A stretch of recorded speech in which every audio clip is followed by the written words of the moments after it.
Well, good morning and welcome to Frankly Speaking here on WYDC TV Big Fox. I'm your host, Frank Acom. We are broadcasting live from the Hesselson studio here on Market Street in Corning. And what a show! The Telethon Eve edition of Frankly Speaking. We'll talk a little bit about Telethon later on. I have a lot to get to this morning, and in the 7 o'clock hour, we're going to be talking with former congressman, current New York State Assemblyman, and current chair of the Steuben County GOP, Joe Sempolinski. He'll be our guest. Always a fan favorite. We look forward to speaking with him, seeing what's going on. I think we have about one question for him, Bruce Blakeman. But let's get to some viewer comments, and we're going to get through some things that really there's no segue to, as I often say. A lot of breaking stories. I don't think we'll have a chance to get to it, but a lot of woke Christmas stories.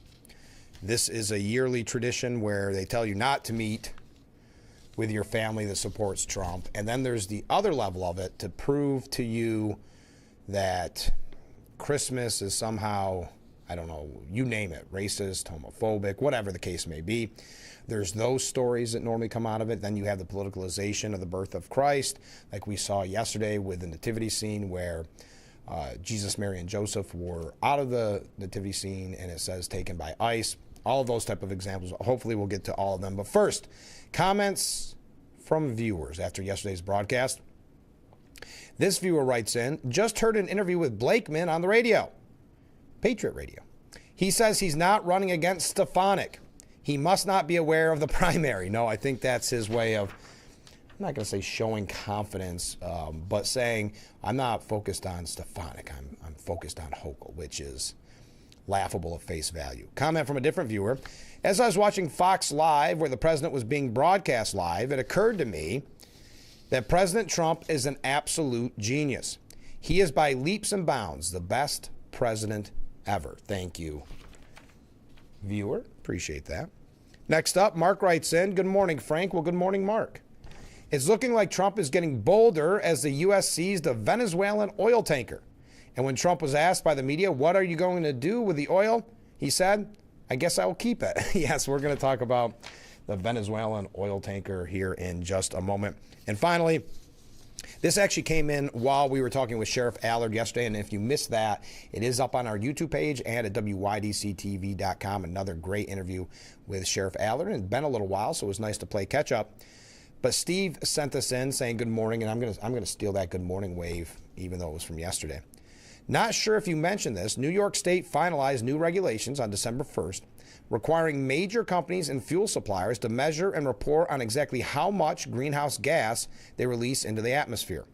More rules and regulations to stifle companies in New York State, so some to want to leave if and when they can. Not only leave, it creates a scenario where businesses aren't even considering. I mean, we're not even on the long list of potential states, let alone the short list where a business would move to.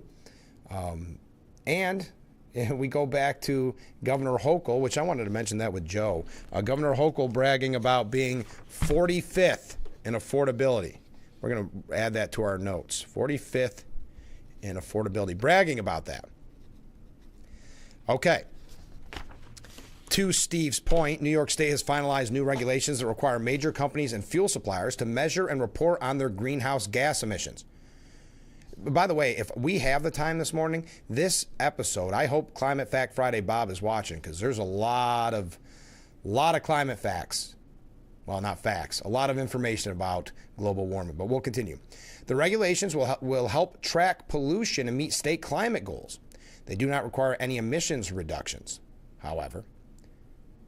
The new rule targets the largest polluters, including factories, power plants, and companies that sell or transport fossil fuels. The data collected will help the state locate the worst effects of pollution and develop effective strategies to reduce harmful air pollution. However, environmental groups have criticized the state for delaying other climate actions. Yes, Governor Hochul is kind of between a rock and a hard place.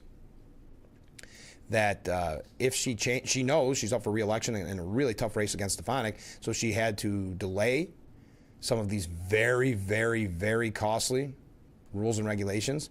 And that means her base of kind of environmental enthusiasts, greenhouse gas emission enthusiasts, whatever you want to call them, they are upset with her as well. Steve writes in, that is exactly what I've been telling people for years, how it's business suicide, even coming to New York State. This is Steve again. Frank, good morning. I'm counting two good mornings, Steve. Thanks for writing in. Yeah, you're exactly right. We're not even considered on a list for a big business to move in at this point. Because look, for example, with the fuel industry, they did everything right. They jumped through every hoop, went through every red tape, did everything they were told to do by an already burdensome regulatory state of New York State. And Governor Hochul backdates, essentially, grandfathers in this new climate fund where they owe billions, even though, again, they followed the rules. So if you're a business, not even in the fuel business, let's say you're right now an entity that your product isn't a faux pas, that your product is maybe acceptable. What if 20 years down the road, the left turns on you and says it isn't anymore? Are you going to be fined, backdated a fine, even though you followed all the rules? So why come to New York State? But yes, to continue, the new regulations come on December 1st, as Steve said, requiring major companies and fuel suppliers to measure and report on exactly how much greenhouse gas they release into the atmosphere. I'm not going to get into all the specifics of it. You can find this actually at rochesterfirst.com. But you're exactly right. Just more rules and regulations, Steve, and I appreciate that. Okay, before we talk about Venezuela, this is kind of an odd way of looking at things, but I thought we'd start the program with this. Studyfinds.org searched 38 million obituaries, and they revealed, in their mind anyway, what makes a life well lived. As we look back at 2025 and look forward to 2026, what makes a life well lived? According to their extensive study, religion and caring dominate American obituaries. Tradition, particularly religious faith, appeared in 80% of obituaries, while benevolence, caring for others, of course, appeared in 76%. Far more, keep this in mind, far more than achievement, power, or pleasure. Religion and tradition topped every other value when researchers examined what people chose to emphasize about the deceased. Words like faithful, church, Bible, and praying appeared far more frequently than terms related to achievement, power, or personal pleasure. After tradition, meaning religion, and benevolence, the most common values were universalism. I don't know what that means. Self-direction, 30%, and hedonism. What? Really? 28%? What kind of obituaries are they reading? Values like power appeared in less than a quarter of obituaries. Just something to keep in mind. An odd way to start the show, but tradition, values, empathy in most obituaries. Okay, the U.S. forces seized the oil tanker. I'm sure you've seen the video by now. Trump announcing that U.S. forces seized the tanker on the coast of Venezuela amid escalating tensions between the two countries. Trump noted vessels. It was the largest one ever seized by the American military, and other things are happening. He said, perhaps ominously, you'll be seeing that later. Pam Bondi saying the U.S. executed a seizure warrant for a crude oil tanker used to transport sanctioned oil from Venezuela and Iran. For multiple years, the oil tanker has been sanctioned by the United States due to its involvement in an illicit oil shipping network supporting foreign terrorist organizations. Now, this comes off the heels, of course, of the taking out, if you will, of the drug boats. But Stephen Collinson from CNN, if you want to know what Trump's latest dramatic Venezuela move means. Well, if there's one person I go to, it's Stephen Collinson from CNN. The boarding of a foreign ship, he says, is an unusual step and expands a U.S. operation already highlighted by strikes against more than 20 boats in the Caribbean and Pacific Ocean that the administration claims carry drug traffickers. Earlier reports suggest the swoop by U.S. Coast Guard personnel with the backing of the Navy and law enforcement agencies poses fewer legal and constitutional concerns than the campaign against the boats and Trump's imminent threats of military action on Venezuelan soil. And then he goes through some of the details of the boat, but still Trump's relish in announcing the takeover of the ship and Attorney General Pam Bondi's release of the video underscores the political significance of the moment. Tell us more, Stephen Collinson. With his characteristic flair for the dramatic, Trump announced to the press that the U.S. has boarded a larger tanker, very large, largest one ever seized, actually. While the tanker might not have been directly related to the current showdown between Trump and Maduro, it will be seen in the context of a massive U.S. naval buildup in the Caribbean, which is part of an apparent attempt to force Maduro out of power or to convince his subordinates to oust him. And enough of that. But when we tie that in with the drug ships, Senator Ruben Gallego, and I do find it very strange, those that have had kind of forced their hands into supporting drug traffickers. He was on CNN, against CNN, and they asked, do we need to see the videos? The American people need to see the videos of these strikes. Gallego said, I think the American people do need to see it. We use the prestige of the American military, our reputation, to kill these men. Someone ordered these men to be murdered. The American public should see it for themselves to make a determination. Is this the way that we want to conduct ourselves as a country? Because of this, what we're doing to men that have surrendered, and let's give that maybe they are drug dealers. We don't execute people in the United States for being drug dealers. Why are we destroying and killing these men that are actually giving themselves up and waiting in the water for 45 minutes? Now imagine what's going to happen when we potentially invade places like Venezuela. If you know this administration continues to try to desensitize the public to the cost of war, to the humanity in general of what happens during war. So I do think we should see it. I think people need to understand that this is what happens when you have illegal wars. When the government, the U.S. government, ordered essentially by Donald Trump, is murdering people. That is something I think we're going to be extremely embarrassed about as a country. Now, Mike Pompeo, who I trust a little bit more than Senator Gallego, he says that Trump is exactly right to get tough on Maduro. But what comes next is critical. And he has an op-ed that just posted on Fox News. He said, sanctions were removed or eased, throwing the regime a lifeline and emboldening Maduro to steal yet another election in 2024. As President Trump's new national security strategy argues, it's well past time we reasserted and enforced the Monroe Doctrine to protect American interests in the Western Hemisphere and prevent our adversaries from gaining the ability to project power in the Americas. Venezuela's collapse is yet another example of the inevitable endpoint of socialism, autocracy, economic disaster, and spiraling instability. The longer that Maduro regime remains in place, the worse the situation will become for Venezuelans, neighboring countries in Latin America, and for the entire Western Hemisphere. Our strategy must reflect that understanding and empower the administration to deploy every tool available to protect and advance American interests. So there's your quick update on Venezuela. When we come back, 5 or 6, 7, 8 breaking stories from yesterday worth mentioning, in my opinion. Did you see, by the way, just quickly, tell me this isn't a lot of people watching's worst nightmare. President Trump is giving an impromptu interview on Air Force One with all the press reporters there, as he does. As a matter of fact, we learned that the press gets kind of sick of how often he does these kind of press conferences because of his work ethic. Again, we're told that his health is going or something. I have a couple examples of that. That's a story that comes out about once a week now, as we mentioned, sometimes more than once a week. Yet we saw that rally in Pennsylvania that lasted so long that I fell asleep during it. Not because it wasn't exciting, but because it had been a long day for me. I can only imagine what the day was like for President Trump. And then we see him giving constant interviews on Air Force One. Well, this, again, a nightmare for many.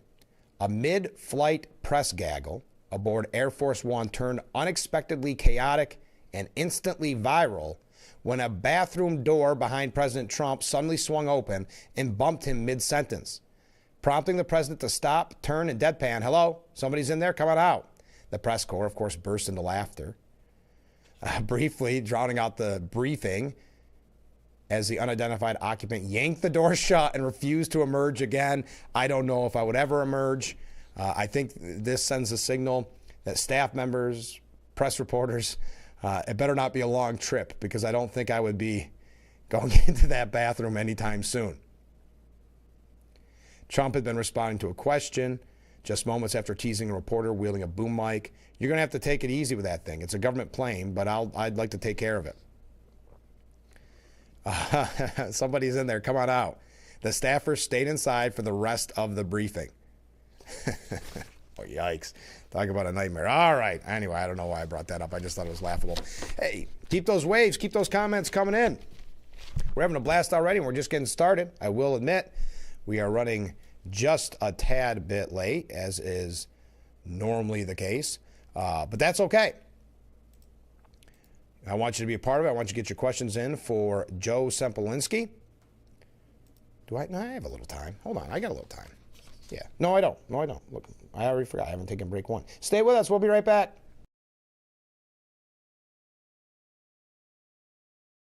Hi, this is Tom Witzel, owner of Hesselson's in Amara Heights. At Hesselson's, we care about your well-being and overall health, whether it's relieving stress, muscle recovery, increasing circulation, or just revitalizing the body. Hesselson's now has 2 complete line of infrared and traditional rock saunas in our new and expanded showroom. Come in today and see why owning a sauna is the start of your new healthy lifestyle. Hesselson's is still locally and family-owned and operated in Amara Heights. After 70 years, it's still fun to poke in the corners at Hesselson's. After my accident, people told me I needed to slow down. I told them, I don't know how. Roger, flight 807, approaching runway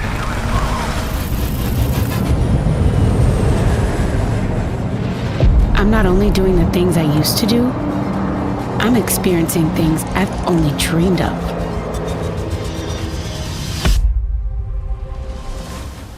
I have my freedom back.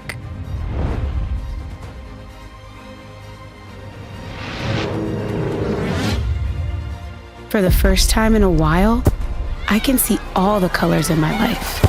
So while some days might be harder than others, I know a place I can go where I can feel strong and supported.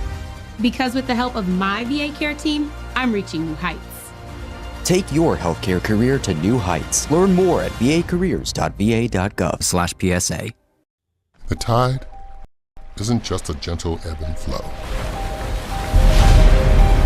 It's a mighty force of change. Just like the tide shapes our shorelines, we can shape our planet's future and protect the world's oceans from its biggest threats. Help us turn the tide. Join Oceania's wave of ocean advocates who are making a difference in the world.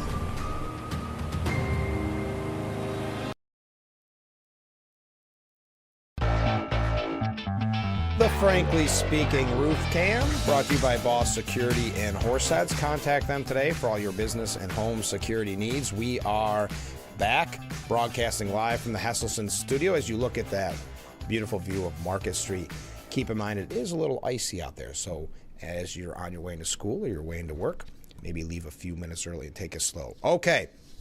We're broadcasting from the Hesselson studio. The House passed a $900 billion defense bill, which will give a pay hike for troops and add some financing for the Golden Dome technology and much more. It'll give troops a 4% pay bump, help counter China and Russia, support new technologies like the Golden Dome missile defense system, and promote military readiness, among other provisions. The House voted 312 to 112 to adopt the National Defense Authorization Act for fiscal year 2026. The Senate now will have to approve the bill before sending it to President Trump's desk for signature. Though an earlier version cleared the upper chamber in October, it's expected to take it up next week.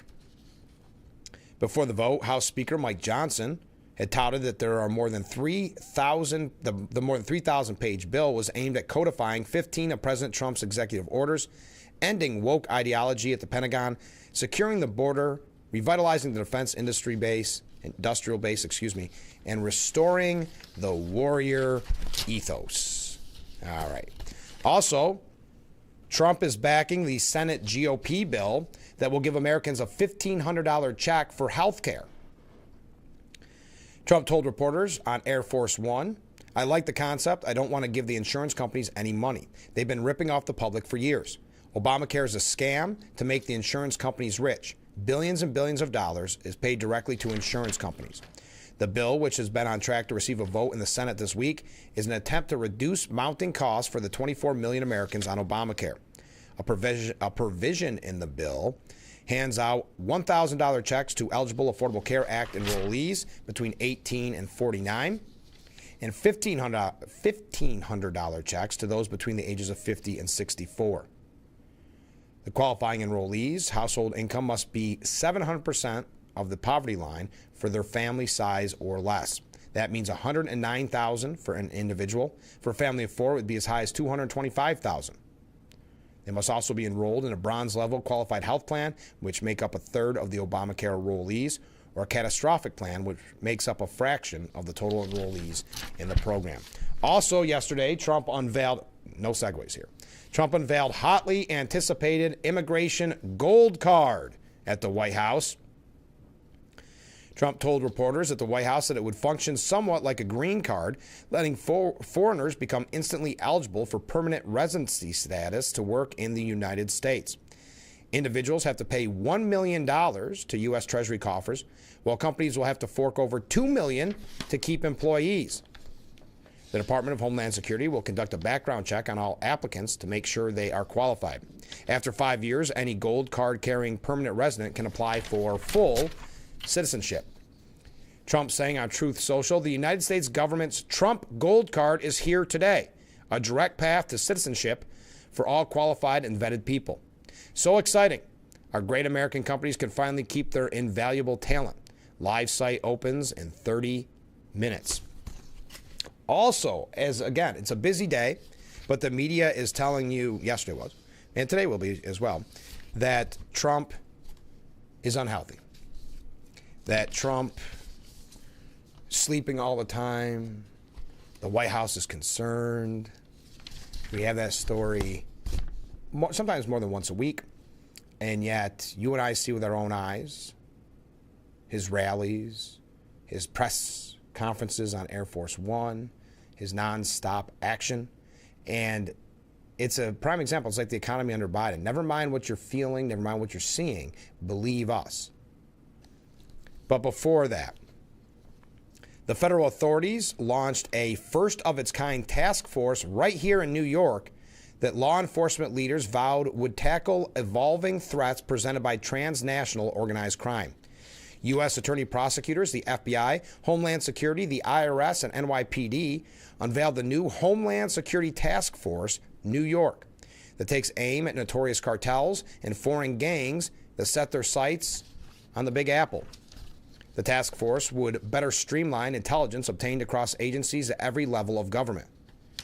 Quote, the task force is the first of its kind, using a whole government approach through a unified framework. The HSTF serves as a model for protecting the homeland from evolving threats presented by transnational organized crime, said Ricky Patel.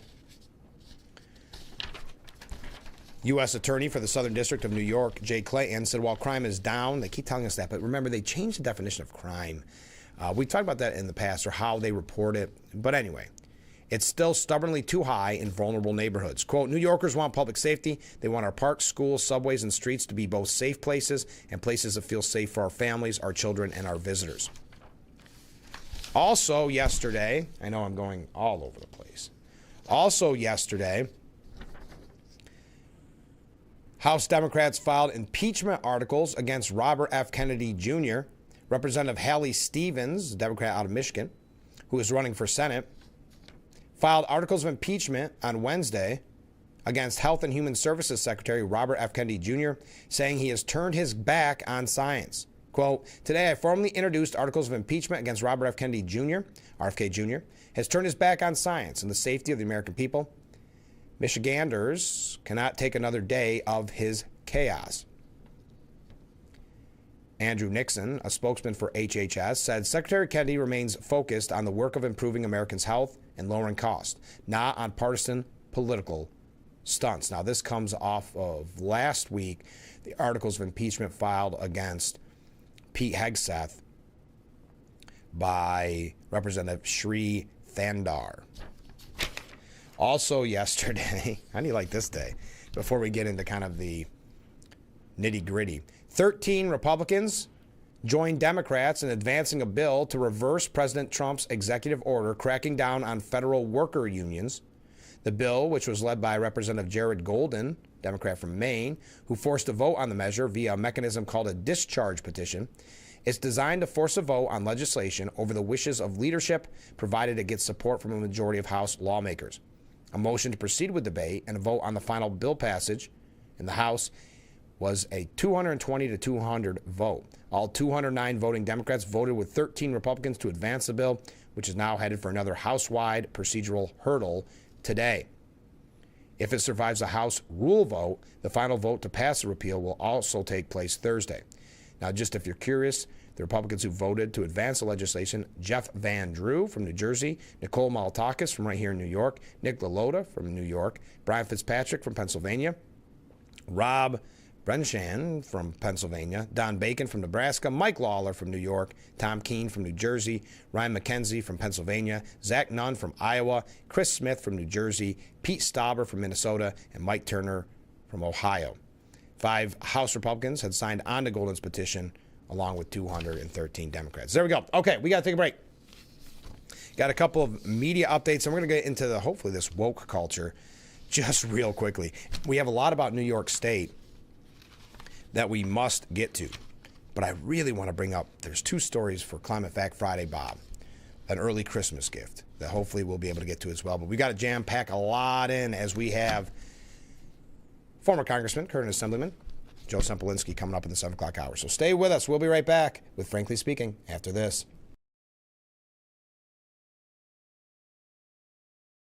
If you or a loved one regularly used hair relaxers or straighteners and were diagnosed with uterine, ovarian, or endometrial cancer, you may be entitled to significant financial compensation. I've used hair relaxers for years. I had no idea they could cause cancer. Chemical hair relaxers and straighteners have been linked to serious conditions, including several types of cancer. If you used hair relaxers and have been diagnosed with uterine, ovarian, or endometrial cancer, call us now.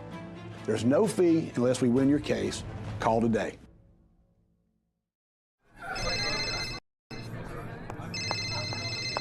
Hello?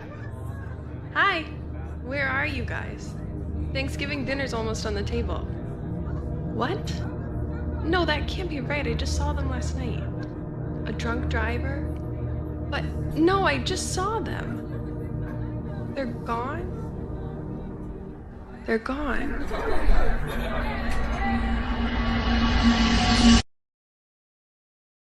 Ferrari Auto Team! The best Christmas tree shop? Ask Google! The best ice rink? Ask Google! The best Ram dealer? Ask Google! We did! Google reviews from customers rank Ferrario Ram in Elmira the highest Ram dealer in our area.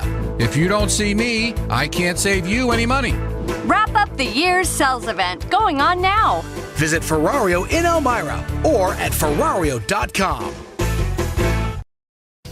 Fox 10 p.m. News is the first primetime local news for the Twin Tiers. Our reporters, Haley and Dante, scour the southern tier to bring you up-to-date news regarding local businesses, economics, and how national decisions impact our area.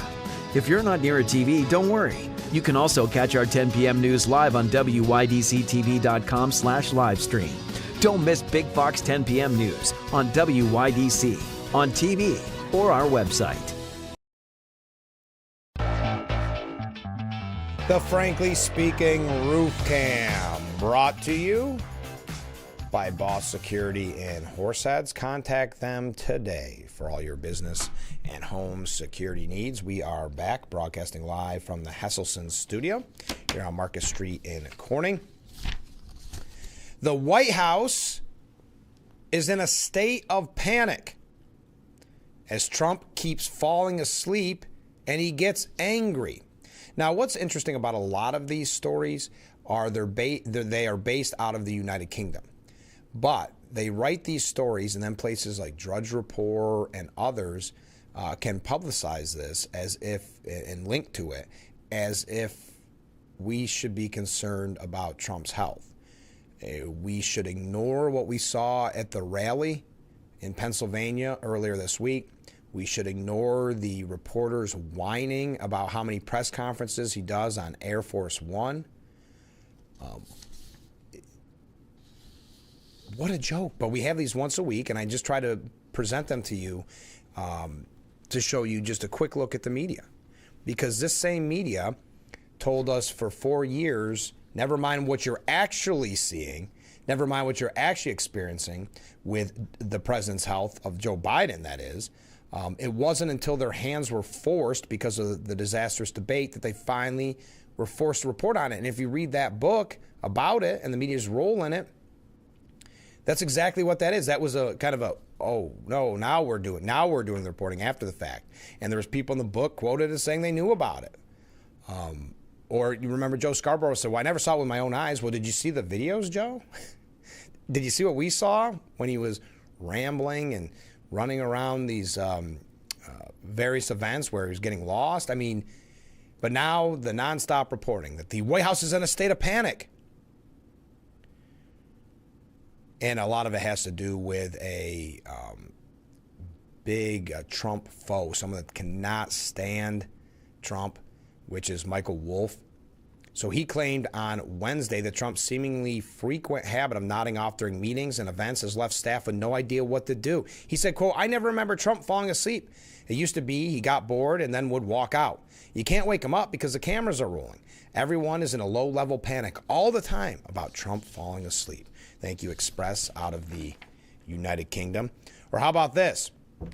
On MSN Now, John Hillman, the national affairs analyst at MSNBC, or what it's now called MS Now, claimed no Republican lawmaker, do you believe this? No Republican lawmaker will want President Trump to campaign for them because he was so toxic.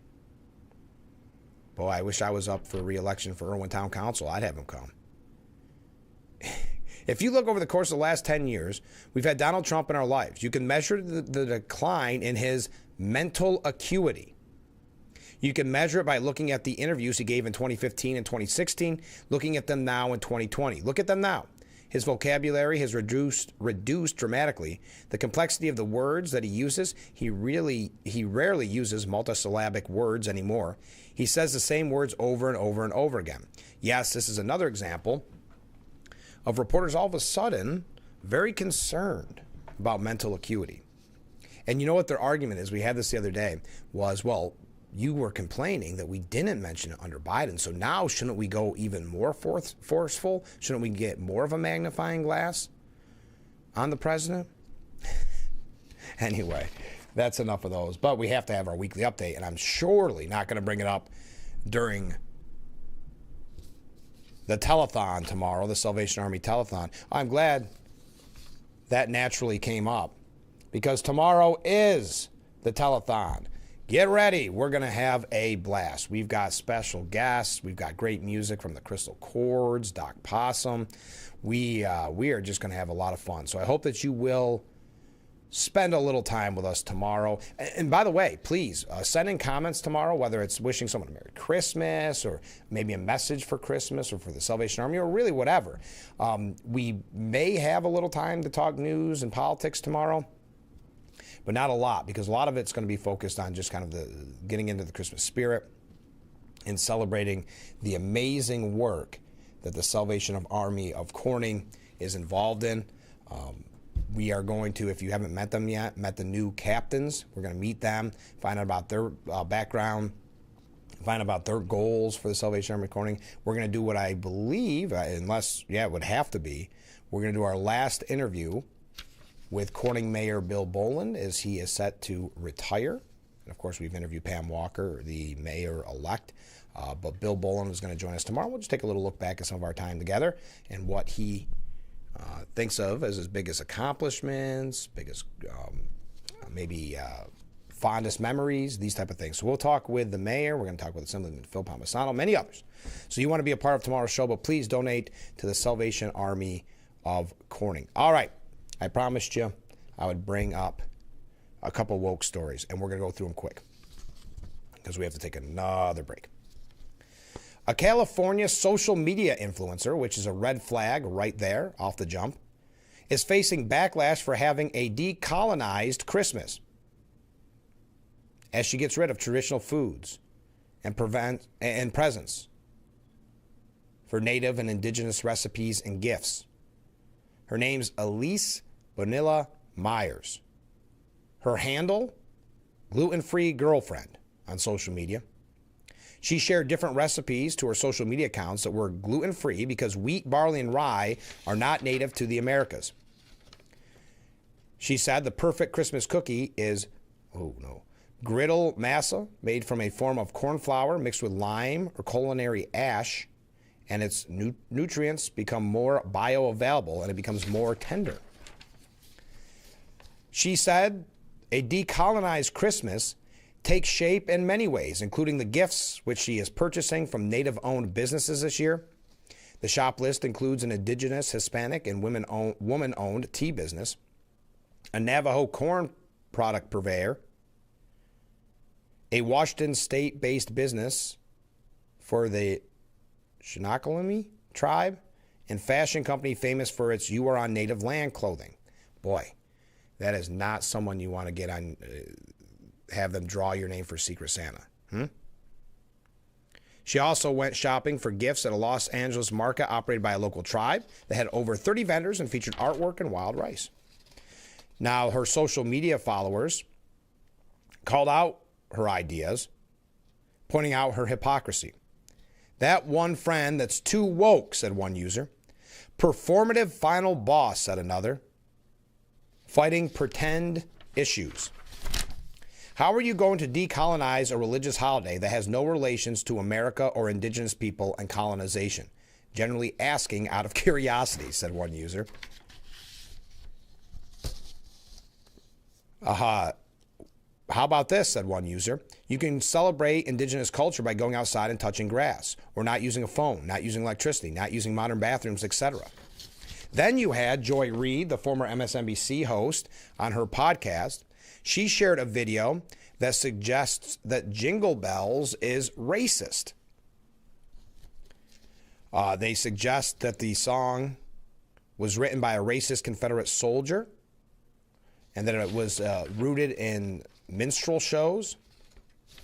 And this article gives a whole history of it. Now, she wasn't the first to besmirch the most popular Christmas song in the U.S. Rock Primary School in upstate New York drew the ire of residents when it banned Jingle Bells from being sung at the school's annual holiday concert because of his alleged ties to the minstrel shows. The origin of the claim for the song's allegedly racist roots stems from a 2017 academic article by Boston University professor Kenya Hamill. So you tie that, pardon me, you tie that in with the politicized nativity scene that we've been bringing up throughout the season. And boy, some people really know how to have fun during the holiday season, don't they? Turning everything into politics, everything into this woke culture. All right, here's what we're going to do. Because I got to get to some New York State issues, so that's what we're going to really focus on with Joe Sempolinski, who's coming up here in just a little bit. As we talk about, should I take a break? Let's go a little early because the new hot button story, the new controversy is Marco Rubio. Marco Rubio has decided to change fonts at the State Department. I know this is the exact story you were hoping for. This was the story that you've been waiting for. A conversation between you and I about fonts. That's when we return. Stay with us. We'll be right back with Frankly Speaking after this. I'm Marianne Crawford. I've lived here for 70 years, but I do fine right here in my house, and I want to be here as long as I can be. And I feel comfortable knowing that if something happened to me, someone would know because of the cameras that are installed in various spots in my home. That has been a wonderful gift to me to be able to have that security and that support from Full Circle America, and that's what it's all about. What better start or end every day than relaxing in your very own Hesselson's hot tub? Massage therapy, relaxation, stress reliever, pain management, soothing muscles, or just spending time with a loved one. Hot water therapy really does make every day better. Hesselson's has been a part of this great community for over 70 years, still being locally owned and operated. So make the drive to Hesselson's and start making your path to a better life today. And after 70 years, it's still fun to poke in the corners at Hesselson's. Nearly 100 kilos of cocaine has been seized in a bust. Thousands lined the pier at Seneca Harbor. Race weekend brought thousands to Watkins Glen International. Hundreds and horseheads joined other cities around the country on Saturday for the No Kings protest.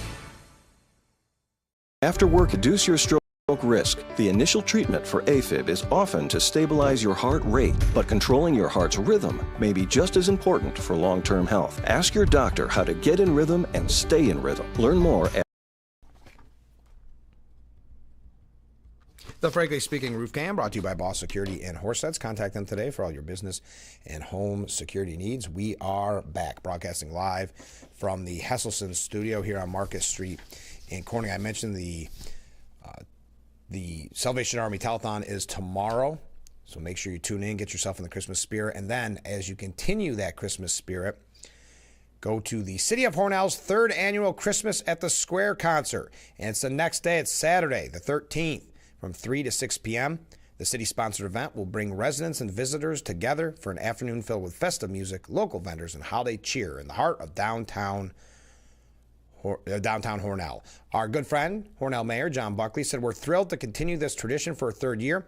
Christmas at the Square is a wonderful opportunity for our community to come together, enjoy the spirit of the season, and support our local talent that makes Hornell shine."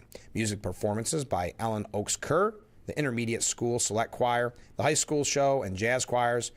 And there you go. That is from 3 to 6 on Saturday. All right, let's get right back to it. Marco Rubio, the Secretary of State, busy man.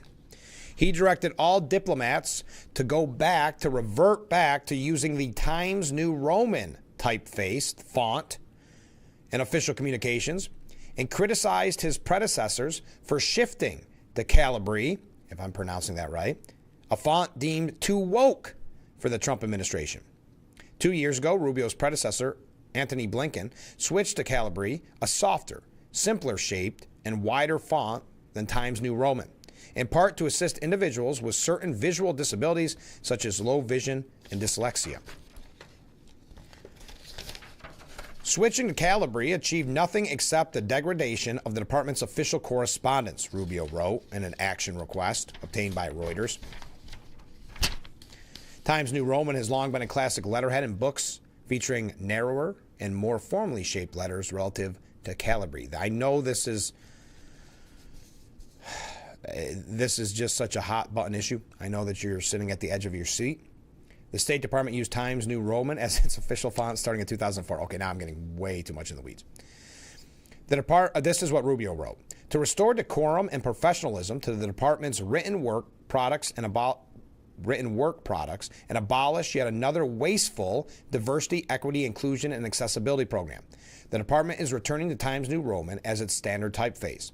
This formatting standard aligns with the President's One Voice for America's Foreign Relations Directive, underscoring the department's responsibility to present a unified professional voice in all communications. So to show you just exactly, again, I know this has been a trend all morning long, about the media and looking for anything to criticize the Trump administration for, and we talked about the woke culture. A prominent journalist, former Voice of America White House bureau chief Steve Herman, reacted to this font change. Yes, we're talking about fonts, folks. He wanted you to realize it has it's very eerily similar to 1941. Quote, the Nazis in 1941 banned the Fraktur font because it was, quote, too Jewish, Herman posted. That is his response. And that's a prime example of Trump derangement syndrome, isn't it? We talk about Christmas being ruined by the woke culture. We talk about people that want to politicize every single thing from the nativity to now fonts. So Rubio says we want to make it more professional. We want to go back to one font for everyone. And again, Mr. Herman, the journalist, said, quote, the Nazis in 1941 banned the Fraktur font because of it being, quote, too Jewish. Do we think that perhaps the left has now gotten to a point where they throw around Nazi, something that should have a major impact because of its historic, just the devastation and destruction. Shouldn't that be used maybe a little bit more sparingly than to try to suggest, I suppose, that Marco Rubio or the Trump administration are quote-unquote Nazis because they changed the font? Do you think they maybe gone a little too far to use that overused term, jump the shark? I don't want to give this guy any more of a soapbox, but I had to mention that. Okay, when we return, I don't even know I don't even know what to say. That is how outlandish it has become, and you tie all those things together that we just mentioned, and boy, it paints a rosy picture, doesn't it? Okay, when we return, hopefully he's watching. Just a couple quick stories for Climate Fact Friday, Bob. An early Christmas gift. And then we're going to talk some New York State issues before Joe Sempolinski comes in. So stay with us. This is Frankly Speaking here on WYDC TV, Big Fox. Nearly 500 kilos of cocaine has been seized in a bust. Thousands lined the pier at Seneca Harbor. Race weekend brought thousands to Watkins Glen International. Hundreds and horseheads joined other cities around the country on Saturday for the No Kings protest. Since 20, Dallas City Insurance Services has been your hometown insurance provider. We're small enough to give you the attention you deserve, but large enough to provide you with access to the nation's top insurance companies. The staff at Valicenti Insurance Services will help you find the right plan for your individual needs, whether it's auto and home insurance, life insurance, health insurance, or business coverage. Valicenti Insurance Services, Water Street in Elmira. Visit us at valicentiins.com.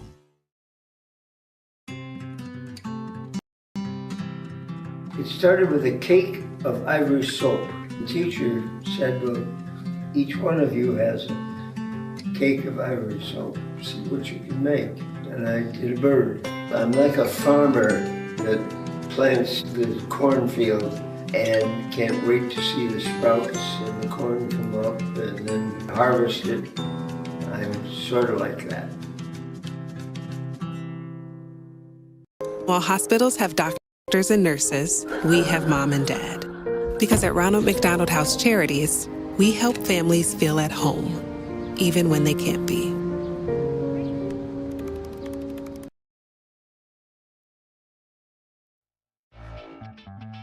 The Frankly Speaking Roof Cam brought to you by Boss Security in Horseheads. Contact them today for all your business and home security needs. We are back on the Telethon Eve edition of Frankly Speaking.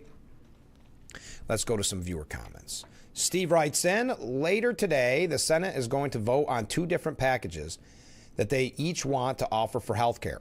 They have the Democrats who still just want to support waste and abuse and allow subsidies to be sent to the insurance carriers, which have in turn increased costs, deductibles, and maximum out of the pockets, making it basically impossible for people to afford insurance even if they have it. The Republicans want to start HSAs, that is health savings accounts for everybody on the Affordable Care Act. By doing that, it allows people to take the money and actually apply it to services that are rendered to complete different ways. One wants to embolden people to make their own decisions, and the other one still just wants to allow the government to send money to what people are considered to be corrupt organizations, insurance. Let people make up their own mind on this. Comment. Well, no, I didn't. I thought I had another comment. There's other comments in here, but I thought I had read a couple. Okay, quick, for Climate Fact Friday, Bob. I hope you're tuning in. The headlines are relentless, loudly proclaiming that climate-fueled extreme weather has caused an insurance crisis, reflected in dramatic rate increases for homeowners and businesses.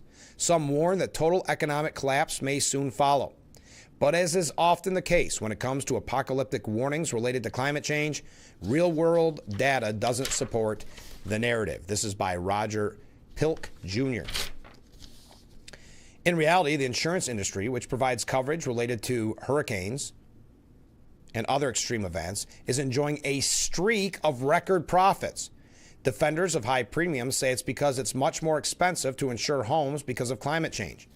But the recent spike in insurance prices is much more likely due in significant part to political requirements across the industry that financial companies consider climate risk and the corresponding suite of risk modelers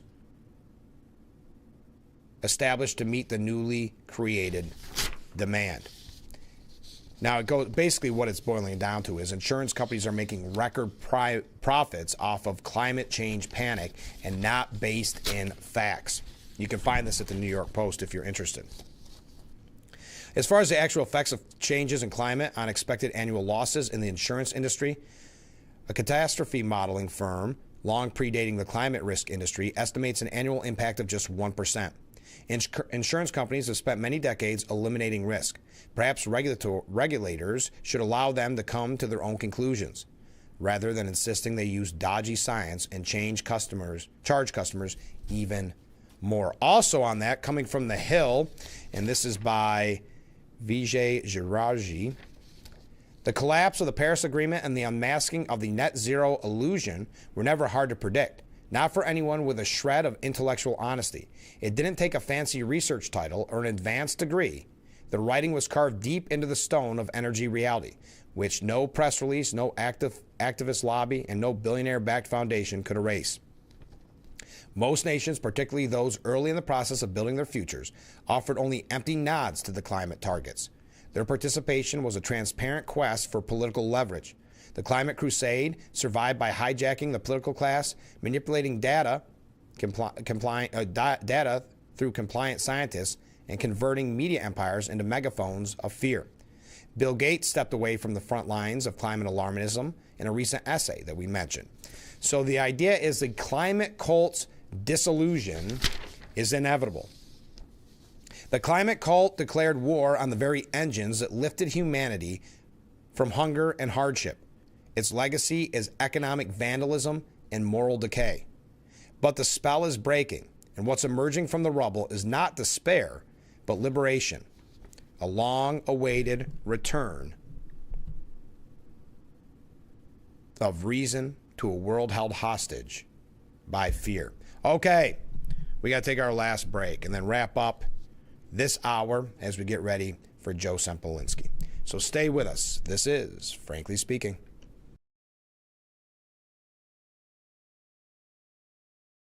When it comes to cleaning your house or business, Magic Rags Cleaning Service has you covered from ceiling to floor. With powerful steam cleaning and attention to detail, we have you covered for moving out cleans, move-in cleans, Airbnbs, or just keeping everything neat and tidy. We go above and beyond in our residential and commercial cleaning, and our professional crew makes sure that your house or business is always ready for company. Call our number or schedule an appointment on Yelp or Facebook today. When you're on, don't forget to visit our Facebook page at Big Fox News. Catch up on news from the Twin Tiers. Vote on the daily question and hear about local events. All on Facebook.com/Big Fox News. Okay, there's a signal. Wait, hurry, he's coming. Have a good round. See you later. All right. What's that? Toolbox. Okay. Santa's way sneakier.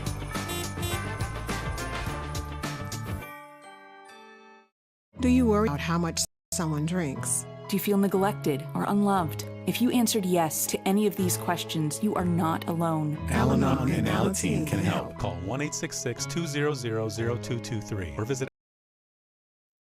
The Frankly Speaking Roof Cam, brought to you by Boss Security in Horseheads. Contact them today for all your business and home security needs. We are back, broadcasting live from the Hesselson studio here on Market Street in Corning. Comment from a viewer: the hypocrisy of Democrats never ceases to astound me. They refer to someone as being a Nazi, yes, in this case because of a font change in official documents, but are prejudiced against the Jewish community. Go figure. Yes, it's Van Jones, a former Obama official, who said there is the streak of anti-Semitism in the Democratic Party. And look at Mamdani. So thank you for that. Okay. Boy, we're going to talk a lot about Blakeman with Joe Sempolinski. They're saying that Trump told Blakeman not to run, but he did so anyway. That is what a couple different outlets have reported on. President Trump got on the phone with an old friend about a somewhat sensitive topic, the governor's race. With Lee Stefanik, a powerful and proven Trump ally, already in the race and racking up endorsements, the MAGA lane appeared to be full. But the friend, Bruce Blakeman, told the president that he was still considering a run. Trump told Blakeman that he did not like seeing good Republicans run against each other, according to two people familiar with the conversation.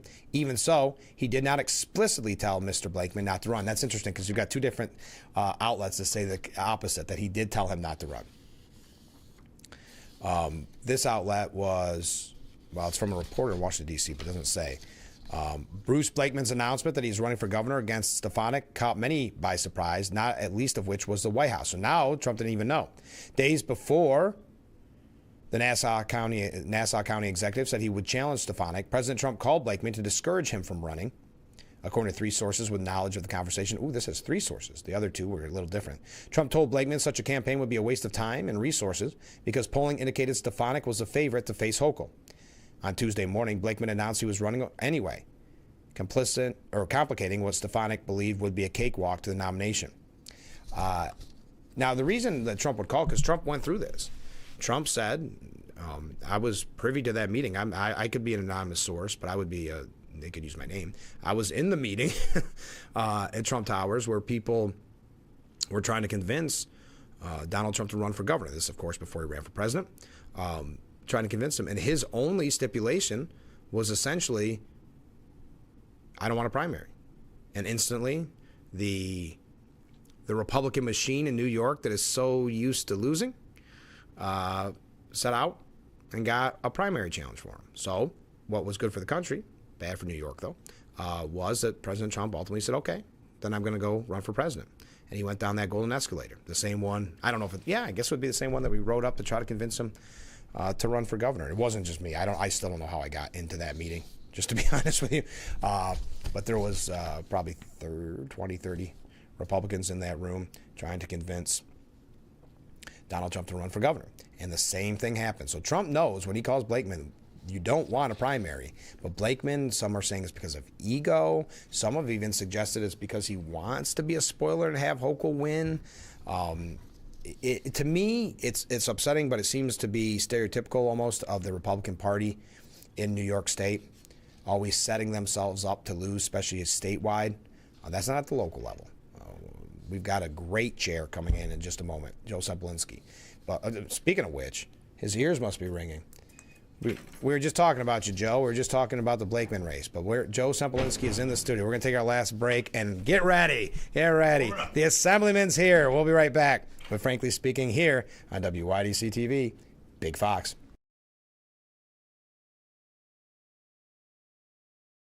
When you're online, don't forget to visit our Facebook page at Big Fox News. Catch up on news from the Twin Tiers.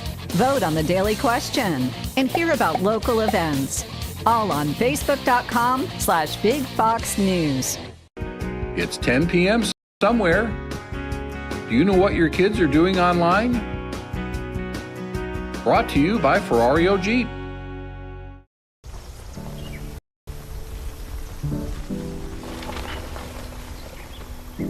Sophia A., grade 4, absent, because transportation was absent. Julio M., grade 6, absent, because Wi-Fi was absent. Maria J., grade 12, absent, because child care for siblings was absent. Jacob O., grade 12, absent, because housing was absent. Aisha S., Olivia H., Darren L., Cole W., Preston L., absent. Absent. Absent. Absent. Because healthcare, anti-bullying, Mental health support was absent. We're calling roll on the 15 million absent students. Their reasons why are very real. And yet the solution is a present, caring adult to help them along their path. When communities and schools is present, 99% of our students are present and ready to learn.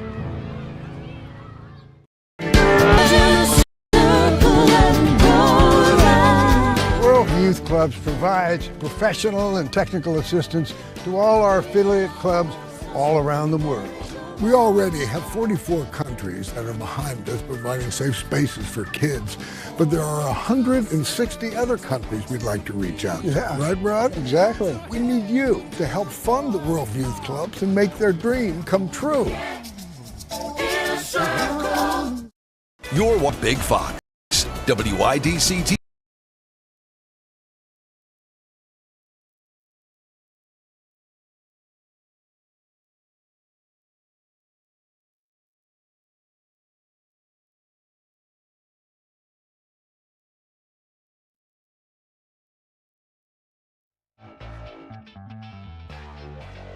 Welcome to hour number 2 of Frankly Speaking here on WYDC TV Big Fox. I'm your host, Frank Acom. We are broadcasting live from the Hesselson studio. And in that studio, we have former Congressman, current Assemblyman, current chair of the Steuben County GOP, Joe Semplinsky. Good morning, Joe. Frank, good to see you. It's been approximately 12 hours since I last saw Frank. I know. Because we were at a Steuben County Republican Committee meeting. Yes. Last night. So late. And guys are like rock stars. we were up to like 7 o'clock. It was almost dinner time by the time we were done. Bedtime, more like it. All right, we got a couple comments from viewers. Jack says, good morning, Frank. Well, good morning, Jack. Handing out checks for health insurance, unless these checks are specifically targeted towards health insurance companies, they're going to be spending it on anything but health insurance. I think it's a health savings account. Mm-hmm. Comment from a different viewer. Morning, Frank. Well, geez. Good morning. We've seen this before in New York State where a Republican will run just to help his buddy Democrats. Blakeman is one of these phonies designed to steal votes from Stefanik to help the tyrant Hochul. Hold off. And then finally, in the comment section, good morning, Frank. Climate Fact Friday, Bob here. Thank you for all your comments on climate change. This just amplifies what we've been saying all along, that this is massive hysteria over climate change. It's just another way to try to control the masses. Oh, and by the way, it's so cold this morning. I saw another Democrat with his hands in his own pocket. Have a great day. Thank you. Okay, one quick thing, Joe. Listen to this. All right. Corning, where you just entered with the beautiful lights. I am in the Crystal City right now, yeah. Just earned the number 6 spot on the list of America's 13 top Christmas communities, sharing space with other Hallmark movie-worthy holiday communities. Well, I agree with that. Yeah, and I was it's funny that you mentioned that because I grew up in the town of Irwin, where a town you're very familiar with, on the board out there. So that's my hometown, is the town of Irwin. And so I spent a lot of time in Corning. And I'm a former resident of Corning. When I was a young staffer. And I was driving down Market Street, and I was just thinking to myself as I was driving to the Palatial Studios that, how beautiful it at Market Street is with the lights on the trees. Nice? And I have very fond memories of my mother when I was a little boy taking me to Sparkle. Of course. And so I think there's a lot of wonderful communities out there that do a lot of wonderful things for Christmas. Santa Claus Lane is a big thing in Olean they do. But Corning's up there with, they can hang with anybody as far as what they do for Christmas season. I don't know the name of it. Somebody told me there's so many Christmas movies, but there's one that's based in Corning. Oh, now they show some aerial views like Little Joe's in it and things like that. Oh, no, but there's no filming here. Well, there's a lot of talk that Bedford Falls and It's Wonderful Life is based on Seneca Falls. Yeah. And they really lean into that. And that's why in A Wonderful Life they mention Elmira. That's right, because the bank examiner had to get home to his family in Elmira. A little Christmas trivia here. I know. Look at this. Very okay. Good. First of all, before we get into it, because I have to mention this, because I have a new litmus test on the program. Oh. What's your favorite font? My favorite what? Font. Oh, Times New Roman, man. Okay, good. All right. Yeah. I didn't want to have to cancel anything other than Times New Roman. Okay. All right. Whew, we got through that. All right. As you know, I normally have a list of questions, just because I don't want to forget things while you're here, and I know your time's precious, so I normally come with a list. I came up with one that's not as extensive as normal. That's the list. Blake. I'm going with props now, Joe. I have some commentary on this. Okay. Yeah. And just for context with everybody, I have endorsed Elise Stefanik for governor. We read that yesterday. It was really nice when she shared it. Yes. It was a good and job. she's done that a couple times. And you had one on the piggyback on that. Yeah. So when I first put out the endorsement, she retweeted, "Thanks, Joe," which is cool. Yeah. I like that. Yeah. And then when I re-upped it, when she was sort of having people that had endorsed her publicly who were either party chairman or state elected officials, and I'm in both buckets, she was reposting new statements reaffirming that endorsement in anticipation of Blakeman getting in the race. and one of her staff affiliated accounts, called me. It had some very complimentary things to say about me. So I have a really good relationship with Elise. I didn't endorse her because of that. I endorse her because I think she's the best. She's the right person for the to job. win. Yeah. And I was greatly hoping that we would avoid a primary, and the reason sounds like Trump was too. Yeah, that's what the reports are, that he was sort of being nice to him and saying, "Hey, do you really?" Well, because I was saying before he came in, that's the whole Trump meeting when we tried to convince. You weren't there, but the group of us tried to convince Trump to run for governor. That's all he said. I just don't want a primary, and I'll run. Right. So he's lived. That's been his this. position for several cycles. Yeah. Whether it was him or anybody else. And my understanding is, and is the president's in a tough position. President's a nice guy. President's loyal to his friends, and he's, as he has stated, he's friendly with both these people. But there are media reports that are saying, he was trying to sort of tell Bruce, what are you thinking? And frankly, Elise has dramatically more money.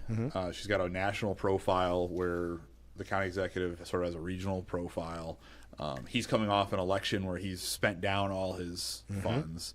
I'm not saying that, I don't want to bash the guy personally, but I don't know what he's thinking as far as getting in the race when clearly there is so much unified support. Put it in context.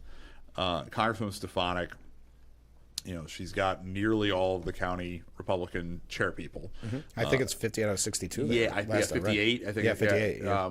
I think it's 58. That's what 2 days ago. Yeah, that's where it was. So we're almost unanimous. Every Republican assembly person, other than the ones that represent Nassau and Suffolk on Long Island, have endorsed Elise. That's upstate and the city and Hudson Valley and parts of downstate. So it's not just, this isn't an upstate versus downstate thing. She has a lot of downstate support. She has the majority of the state senators. She has every county executive that's a Republican north of the city.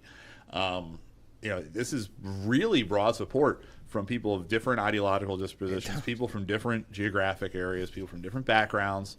And I was really, really hoping that this would be a unity ticket and we would not have to go through a primary process.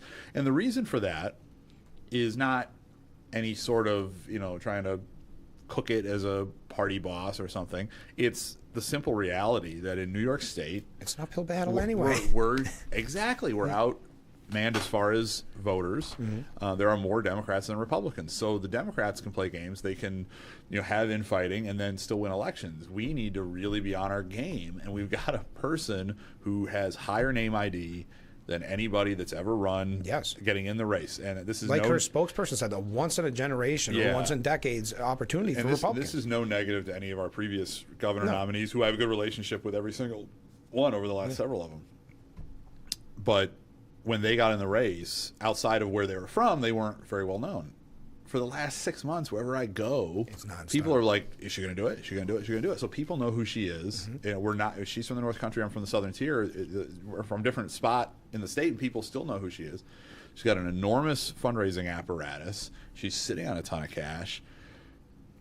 She's somebody that, again, all chunks of the party can live with. I know. I don't know why we're doing this. Why we're even talking. Yeah, and I also have a problem, Joe, because you're in public service and you work hard for your votes and you earn your votes. Yeah. So if I go out and earn that honor of getting your vote when I run for office, and then you say, "Yep, here's my vote, here's my support. I'm working the phones for you. I'm doing whatever," and then as hours after you win, you say, "I don't want this job anymore." Yeah, I want to forget. I'm gonna run. But and I know, and then it's also the kind of, for lack of a better term, double dipping aspect of he can still have that job if he loses. That's right. Because it's an odd year cycle. But yeah, she has to give up a seat that she could hold. Correct. Darn near in perpetuity. And this is the second time. She's done a couple things that are for the good of the party, where she was going to be in the cabinet in the UN, and clearly there was going to be some problems as far as the House majority with that, and she was willing to step back for the good of the country, for the good of the party. Which it was so late they lost her leadership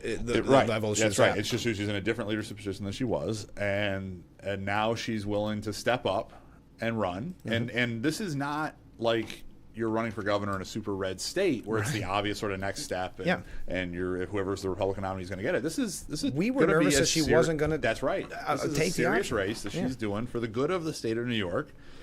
And I've been very public with my support of Congresswoman Stefanik for the Republican nomination. She needs to be our nominee. We have to break the one-party control in Albany. She gives us the best chance to do it. I was saying last night when we were at the committee meeting, and by the way, the Republican committee in Steuben County, we had a meeting last night on some other things, and we did an endorsement. Our committee unanimously endorsed Elise, and just practical things. Think of even when you mentioned her name and brought that that's out, the whole place. Yeah. So I said, we're going to do an endorsement. We got to decide, and it's a committee vote. It's not my vote, but I let people know what I had done personally. Yeah. And everybody was. I heard one person yell like, "Good!" Yeah, it was sort of a rabble. I think I would have been thrown out of the building if I had not endorsed what I endorsed, which was a great thing. And so it was unanimous, but just very practical, getting down to brass tacks.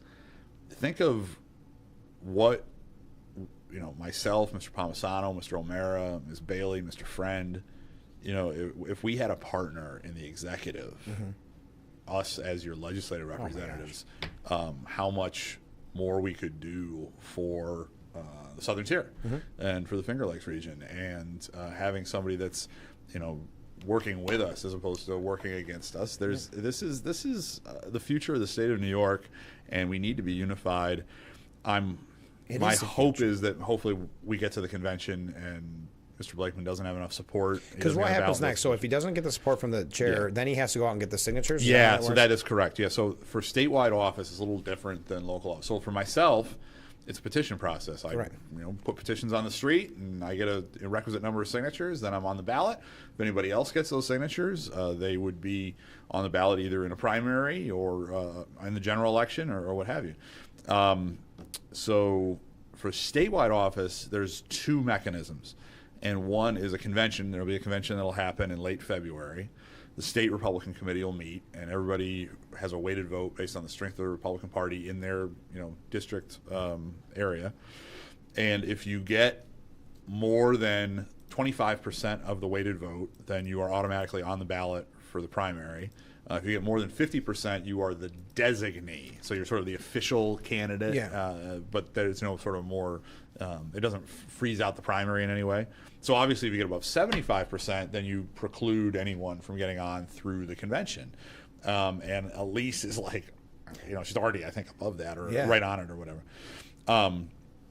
And if you fail to get 25% of the weighted vote, the convention happens just prior to the normal petition window, and then you can petition to get on the ballot that way. So if you are told no at the convention, you can then petition. So my hope is that sometime between now and the end of the convention, cooler heads prevail. We realize this isn't what we need to be doing, and Mr. Blakeman decides not to run. And I certainly hope if he doesn't get 25% of the convention that he doesn't petition. But I'm jaded because I think if you look at the polls now, he should know that he has no chance anyway. Because if you look at it now, granted the poll was done before Lawler even dropped out, right? But he was losing to Lawler. Well, right, and remember,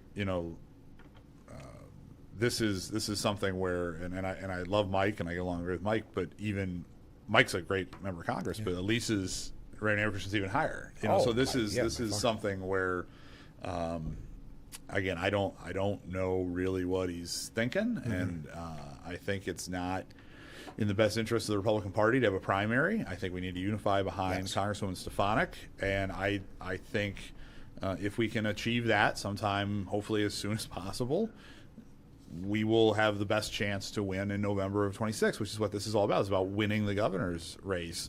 And this is not a development that I was hoping would happen. And this is something where, again, I reaffirmed my support for Elise as soon as we left the meeting last night. I texted her campaign staff saying, hey, just so you know, my whole committee. And I had called them the day after, the announcement from the Nassau County Executive, and I had reaffirmed that I had been getting calls from Republican committee people. They wanted her to come to Steuben County. They don't understand why there's a primary. So certainly in Steuben County, and I think I can speak broadly for all of upstate, and actually really even the city, very much unity for Ms. Stefanik. We got to take a break, but it is interesting because this is the first time in a long time where people are fired up over what is normally a topic that maybe you and I would discuss, and, kind of maybe a little bit on the show. People are mad. Yeah. Because they know that she's got a real chance to win. And I don't understand what this does for him in the long run, or but anyway, let's take a break. We'll talk a little bit more about Blakeman. We can't, trust me, I'd spend the whole hour on it, but we're not going to do that. Stay with us. Keep your questions, keep your comments coming in. We'll be right back.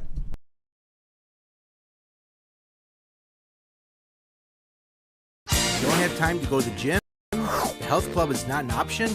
Come to Hesselson today and see why swim spas and fitness systems can fit into anyone's yard and budget.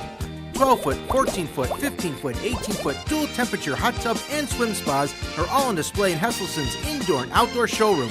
Try before you buy. 0% interest-free financing options are available on every Hesselson swim spa. Swim and exercise year-round and start making every day better. After 70 years, it's still fun to poke in the corners at Hesselson's. When you're on, don't forget to visit our Facebook page at Big Fox News. Catch up on news from the Twin Tiers. Vote on the daily question and hear about local events. All on Facebook.com/Big Fox News. This is a Sue the Collector consumer alert. Hi, my name is Jared Johnson with SueTheCollector.com. Did you know that repossessions are on the rise in America? If your car, truck, or motorcycle has been repossessed by an agent that broke a lock, assaulted you, or trespassed on your private property, you have rights. Call us for a free case review at 1-877-BAD-REPO. You pay nothing unless we win money for you. Call me now.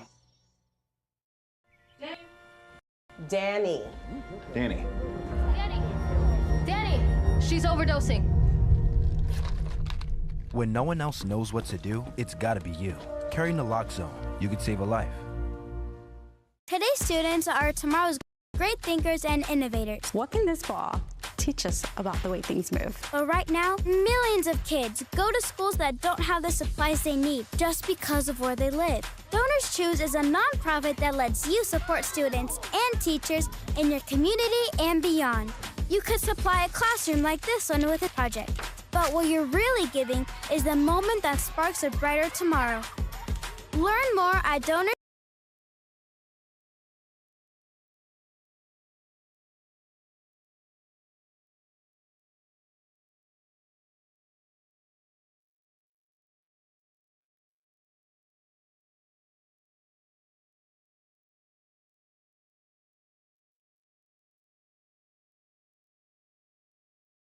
We are back, broadcasting live from the Hesselson studio here on Market Street in Corning. And in the Hesselson studio, we have Assemblyman Joe Sempolinski.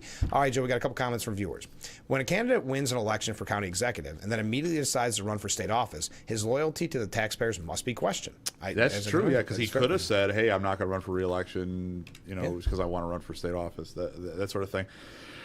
So, yeah, that raises those questions. But also, then just practically, his funds are depleted. Like, it's not like he's sitting on a big war chest. And she's got up more time. She's good at that. She will be the best funded Republican candidate statewide of the last two generations. Yep. All right. Comment from a different viewer. They need to follow the money and see who's backing him against Stefanik. Comment from a different viewer. Joe, what are the odds of Bruce Blakeman stepping down and getting out of the primary, especially after Trump is against it? I think it's possible. I mean, I think the viewer is astute. As your viewers all are, that the president has a big role to play here. And like I said, the president's a good guy. The president's, got two friends here, and he's clearly in a tough position. I'm just saying what the president has said. But I think if the president definitively said, Elise is the candidate, that might have certainly an impact on Mr. Blakeman's calculations. Like I said, we're not to the convention yet. He is not on the ballot yet. Nobody can be on the ballot until late February, so there is still hopefully time. But I knew he was looking at it. I knew he was poking around, and then when he actually said, "I am running," that's when it got that's a definitive change from, "Hey, I'm feeling it out." And when he was in the "I'm feeling it out" mode, I was very hopeful that maybe he'll feel it out, realize this isn't going to work out, and then get a little attention and have a little fun with it. Not do it, and what is frustrating is there was the possibility, there was the escape hatch of put him on the ticket somewhere else, like lieutenant governor. And I don't think that escape hatch exists anymore. No, I don't know. I mean, that's so maybe, who knows? But that's going to be certainly a lot tougher thing now. So this is unnecessary. And what's also frustrating a lot of people in sort of the party leadership is we went through this 4 years ago, where there was very broad consensus around then Congressman Lee Zeldin. Yes. And we had a 4-way primary, and I myself personally, I remember explicitly one of the candidates. There were 3 other candidates saying, "Why are we doing this?" Yeah. And so, again, I'm not want to personally bash anybody, but this is the second cycle in a row where we've had people who nobody wants to be number 2 or 3 or 4 or 5 on the ticket.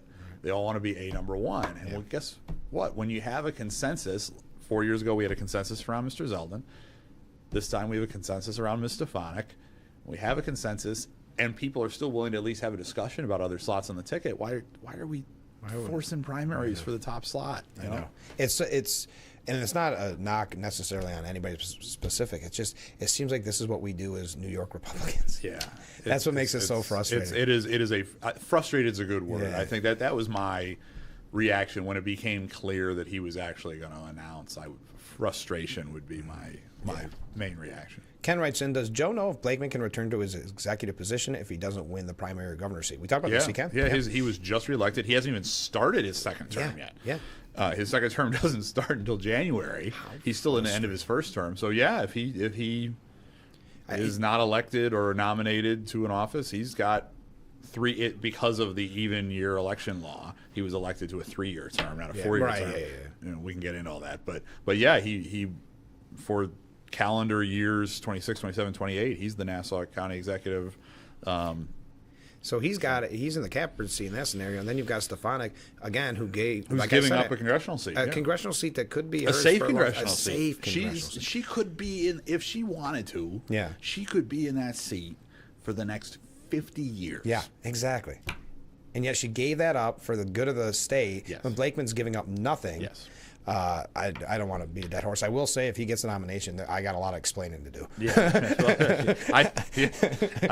Let's put it this way. I will reiterate my statement that my friend Elise Stefanik so graciously shared on her social media. Elise Stefanik will be the Republican nominee for governor. It's just the question is how much of baloney do we have to get through? Well, that's it. And that's why I say that jokingly because, Now, let me ask you, Joe, because I was looking through my list of people that I'd interviewed in the past, and because I was on here saying, I don't even know who Bruce Blakeman is. And then it turns out I interviewed him. And it was for United States. Well, that's just because you interview everyone. I have a lot of people on that list. Pete Hegseth. Did I tell you that? You interviewed Hegseth? I didn't realize it. I look at Facebook memories, and it said, interviewing Pete Hegseth about his new book. It was when he was still on Fox. Oh. Well, and of course, the President Trump interview. President Trump. Yeah. So now I got Hegseth for president. I got to go through that list again. The path to power. Look at me, Pat. Is the Hesselson studio on Market Street. I could not agree more. Yeah. But I was looking at it, and it said at that point, running for Senate. Yes. So what's his, I guess, resume when it comes to running like that? So he's run for a lot of different. Okay. This isn't his first time doing that. Okay, that's what I kind of assumed. So he was, put some context for the folks in TV land who I'm sure already know about the 1998 New York State Controller election. Oh, yes, of course. Who doesn't? Yeah. So Mr. Blakeman. I thought they were going to make a movie out of it. Right. Yeah. Mr. Blakeman was the Republican nominee for state controller in 1998. Okay. And you may recall, I think they probably will recall this, in 1998, Governor Pataki was reelected. So the Republican nominee for governor, who was the sitting governor, won. Okay. Mr. Blakeman was on that ticket. And he lost by over 30 points. Wow. That says a on lot. the same ticket with a winning governor candidate. Wow. Yes. That speaks volumes. So there you go. Yeah. And then in the context of the interview that you did with him, that would have been in the 2010 U.S. Senate race. Right. And there was a 3-way primary. Okay. And Mr. Blakeman came in third. Okay. In a 3-way primary. And after that, he ran for U.S. Congress. Okay. And lost. Okay. He had been elected to the town board and the county legislature in Nassau County. That's what he had. Oh, I forgot. In between there, he very briefly ran for mayor of New York City. Okay. That only lasted a few weeks. That didn't get anywhere. Anyway, didn't get on the ballot. and then he was elected county executive 4 years ago and was reelected. So yeah, as far as Nassau stuff, he's been fairly successful, but every time he's attempted to move up, it has been extraordinarily unsuccessful over a very long period of time. And so, yeah, this is not the first time this has played out for Mr. Blakeman. That's a trajectory. That's interesting. Yeah. I knew I had to interview him for a reason. But we don't have to talk about Blakeman because I realized that the last time we spoke, I got you in one of those weird times right before the election. Yeah. Right. Because we wanted to talk about the Sure. race. So we haven't really talked about it. What did you think overall about the local races? And then we'll get into some other. Yeah, I mean, I'll talk about one race in particular. I was very pleased Justin Everlin won in the town of Corning. He worked hard. And his opponent worked hard. Yes. That was a legitimate race. That's Hornby, town of Caton, town of Corning. It's not the city, but it's all the areas surrounding the city. And he's a worker. And especially he had a disadvantage where he's the Hornby town supervisor, which is the smallest of those three towns. Right. Love Hornby, shout out to Hornby, but it is the smallest of those three towns. And so he's not coming from the population center of the district, and he just ground it out. I remember distinctly one phone call. I called him 2-3 days before the election. It's like the Saturday I think before the election, and just want to check in. And he's like, "Oh, I'm knocking on doors." Like he wanted to like leave me alone. I'm knocking on doors. I'm like, "Good, that's the best possible answer." Well, and he didn't, and he wasn't one of the candidates who waited till Labor Day. Kind of thing. He worked the whole once the primary was over and before the primary, but he worked the whole summer. And he was one where if you gave him advice, you should focus on this, focus on that, he would then take it, do it, and then go even above and beyond. So the fact that that he won in a race where again the Democratic nominee hustled, he worked hard. I wouldn't say that before the election. I can say it after. But he was working, and so this is one where you had two candidates that were really hustling, and we were able to hold that seat in a contested race. So I was very pleased about that. That's good. So we better take a short break. Keep those comments. We can keep talking about Blakeman if you want. We're just going to move on here for a little bit. So stay with us. We'll be right back with Frankly Speaking after this.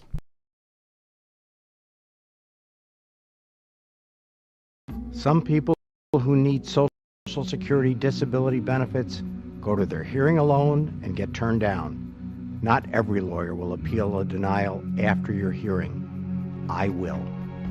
I'm Peter Gorton of Lockman & Gorton. I help people win benefits by appealing their denials, including in federal court. But your time to appeal is limited, so call my office now. Lockman & Gordon, 1-800-698-0567. When it comes to cleaning your house or business, Magic Rags Cleaning Service has you covered from ceiling to floor. With powerful steam cleaning and attention to detail, we have you covered for moving out cleans, move-in cleans, Airbnbs, or just keeping everything neat and tidy. We go above and beyond in our residential and commercial cleaning, and our professional crew makes sure that your house or business is always ready for company. Call our number or schedule an appointment on Yelp or Facebook today.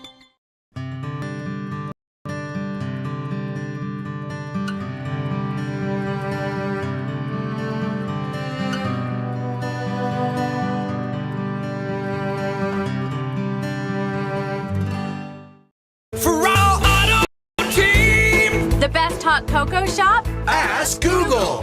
The best ski resort? Ask Google. The best Jeep dealer? Ask Google. We did. Google reviews from customers rank Ferrario Jeep in Elmira the highest Jeep dealer in our area. If you don't see me, I can't save you any money. Wrap up the year's sales event going on now. Visit Ferrario in Elmira or at Ferrario.com. It's the tea party for Crystal with Miss Marshmallow. Oh, wow. And Sarah's first day of management training at Goodwill. When you donate to Goodwill, you help provide skills training and career placement. And the things you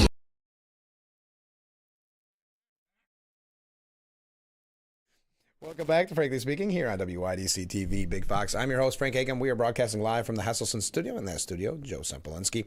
Joe, comment from a viewer. Good morning, Frank, and good morning, Joe Sempolinski. Good morning. Please wish a Merry Christmas to him and his family. Oh, Merry Christmas to you and everybody out there. And my kids are 6 and 7, and they are hyped. Since the morning after Halloween, they've been hyped. Oh, I'm sure. Yeah, so. I'm sure. Oh, hey, I forgot to ask you, how'd the town hall go? Good. Yeah. We do. Senator O'Mara and I did a town hall. We promoted it. It was a little out of our... I appreciate that. We were in viewing Rexville. Yeah. Which is a wonderful community in the very southwestern corner of Steuben County, town of West Union, the hamlet of Rexville. It's south of Canisteo and Greenwood.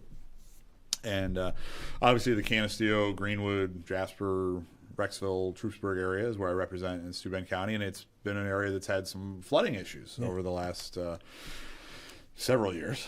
And so the town supervisor reached out to myself and Mr. O'Mara, and he said, hey, can you come out and do a community meeting and just be there to take questions? And so we came out, and folks from the county emergency response came out, folks from Soil and Water, folks from State DOT, State DEC, we got them all there.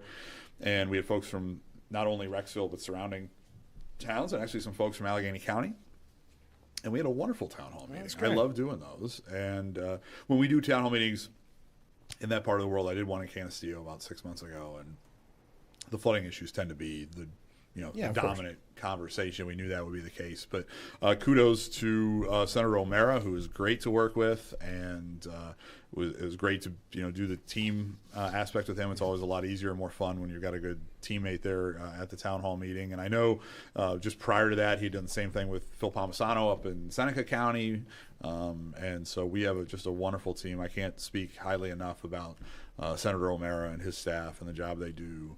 And Phil Palmisano and Chris Friend and Andrea Bailey, the other folks that are in the Elmira media market that you may be in their district watching this fine program. And having a team like that is really cool. And especially Phil and Tom and Chris, who I've known for a long time. Andrea's a freshman like me. I've known and worked with them in all my other capacities over the years, but then actually getting to see what they do on the other side in Albany up close. We've got some really just good folks I think that great. are working for people here. I think it's great. And speaking of state level, and I know you saw this when we were talking about Blakeman, we were talking about Stefanik, but I love Stefanik, who's been really going after Hochul, doing a great job. Yeah. And I Worst love, governor in America. I know. And she says we're the least affordable state, and Hochul's response is, no, we're 45th. I did see that. And that sort of shows sort of where we're at in this election, right? And this is why I think there's some frustration, because people know that's what's going to be coming back at us, is this sort of silliness. Yeah. And the Democratic apparatus in the state is not used to dealing with a Republican that's on their level as far as resources and on their level as far as communication.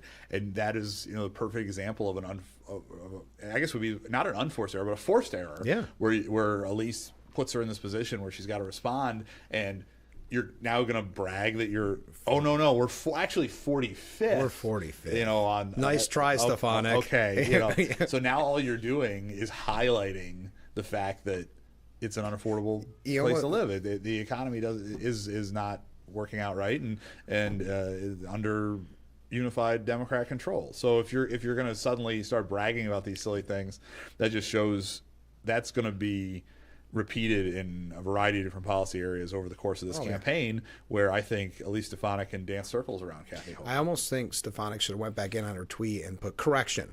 Governor Hochul informs me that we're 45th. I think she did sort of post that. I saw some of her staff post. Yeah, she's doing great with it. She's with the very post. good. Yeah, but I just can't. Governor Hochul, I know I've said it a million times with you on the program, but I've said it on just in general.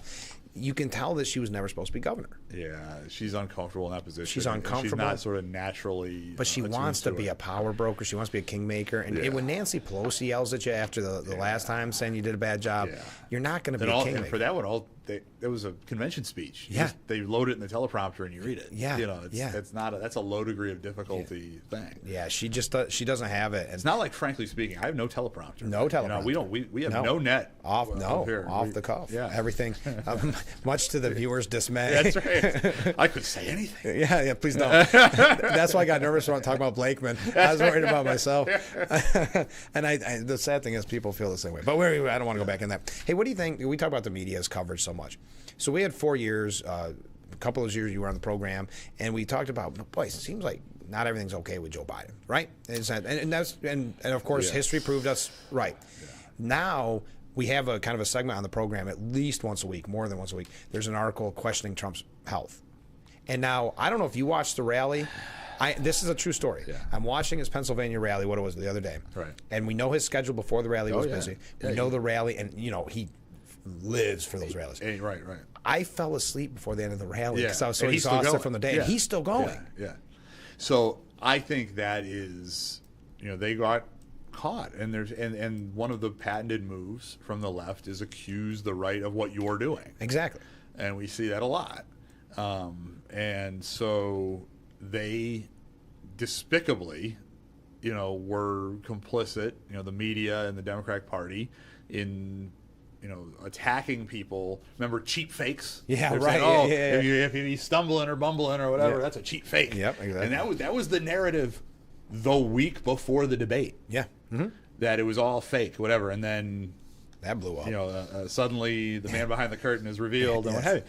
And so their simplistic mindset is, well, that worked for the Republicans, so we're going to do the same thing. Well, yeah, it worked because it was the truth as far as Biden is concerned. It wasn't and it's a trick. not the truth as far as Trump is concerned. Exactly. So, so that's a bunch of hogwash. The president is by all observations is in no way in the same situation that Not even Biden close. was, because the president is out and about, taking questions and doing things. And remember how tough it was to get a microphone in front of Joe Biden for years on end. It's night and day. It's a joke. And so out of one side of their mouth, they'll say that he's not healthy, he's tired all the time. On the other side, they're saying journalists are complaining because he keeps them so busy on Air Force One, constantly answering questions. So they don't even want that gig because they're going to be too tired to deal with him. Yeah, because he goes all day. Yeah. And so, this is one of these. They throw these narratives against the wall if they've seen them stick elsewhere, and they don't think about why they stuck. They don't think about the context. Right. The one that pops to mind is the weird. Yeah. Who's weirder than the governor of Minnesota? Really? That's a weird dude. And we're seeing that now. Yeah. And they were trying to make, frankly, one of the more normal people in national politics, Mr. Vance. Yeah, that's a great point. Suddenly he, come on. So they just throw these things out there. No, that's exactly the case. So, wow, we could talk about Walls, Minnesota. What's going on there? Yeah. Yikes. Where's the money going? That's a lot of fraud happening. That's a lot of fraud. Yeah. It's all done for kind of that. What I find perplexing, and I haven't quite figured it out, is the population of Somali immigrants and Somali community in Minnesota is not enormous. It's not millions of people in Minnesota. It's tens of thousands. And yet it seems like the entire Democratic Party apparatus in Minnesota is terrified of any sort of conflict with that community. That's a great point. And I don't quite understand that. Just the math doesn't make a lot of sense. There's a lot of other ethnic groups that are much larger, and yet there seems to be this sort of dominant force in Minnesota politics. So maybe it's just I don't know enough about Minnesota politics, but just the demographic math doesn't work in my head. So just a thought out there. And I don't know how much we're going to learn about this. I mean, people always ask me, "Are how's it going to roll?" Or people, it never. Again, using the word jaded again, it never seems like we get as much of an answer as we want. Yeah, no, I agree with you. And it's frustrating because we're talking about taxpayer money. And one of the things that we hope for is that when we pay our taxes, that that money is used in the public interest in an efficient way. And it certainly seems like that was not the case in Minnesota. Yeah, we're jumping all around this morning. I see a piece at Empire Report. Your thoughts on this? On politics, Chuck Schumer's era of dominance is over. Yes, that's probably It's got to be almost like a Biden scenario where Biden was loyal to the Democrat Party 50 plus years. Yeah. And then they turn out, right? Yeah. And pretty quickly, and rightfully so. I mean, as we were discussing. Yes.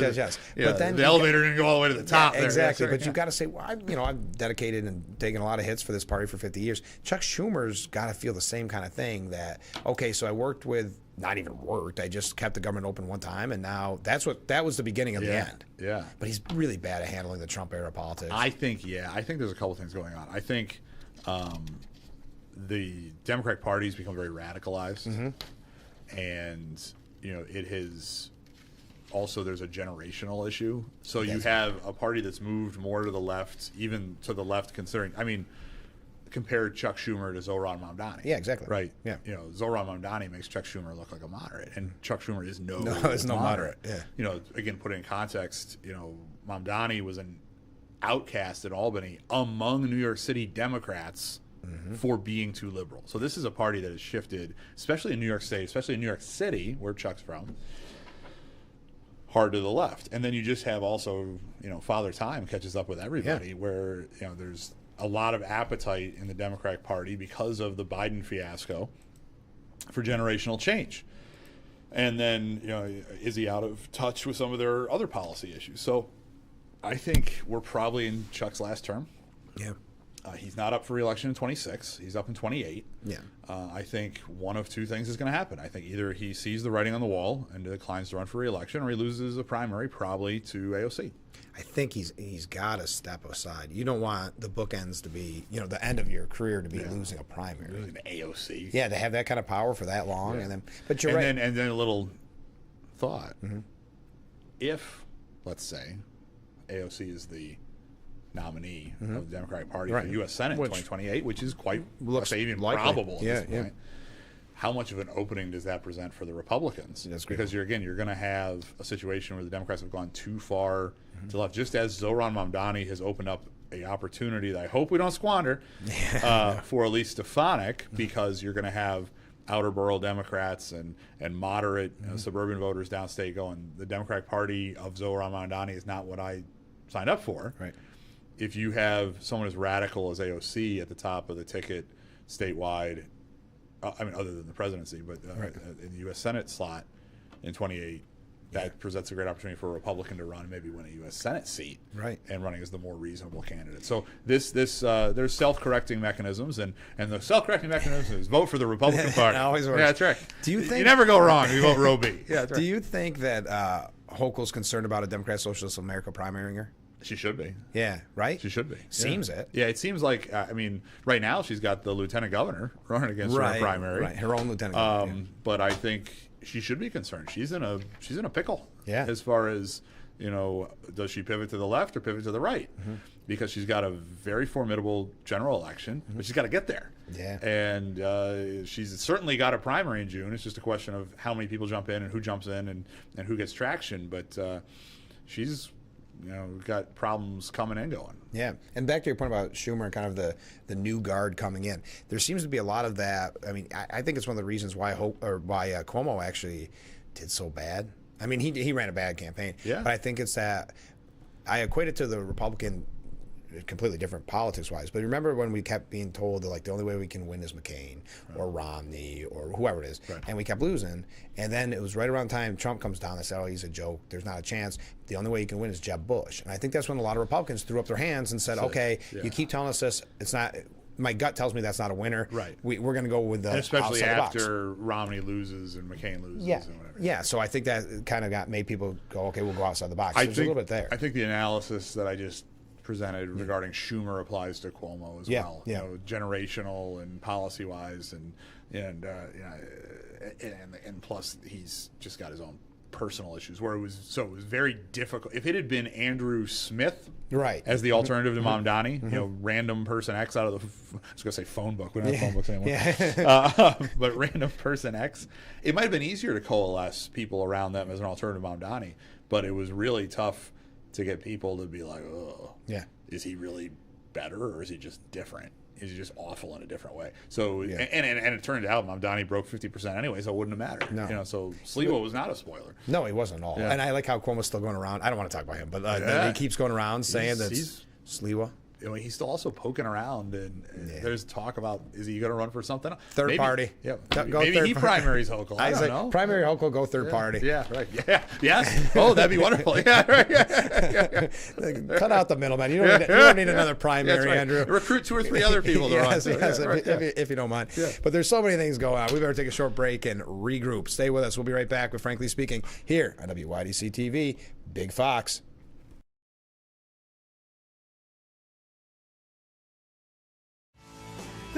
This is Jim from Famous Brands. We are ready for fall and loaded with all of your favorite brands.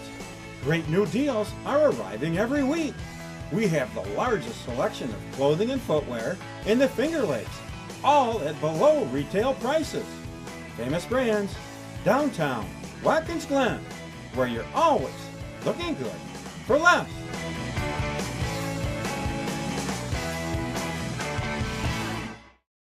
$10 p.m.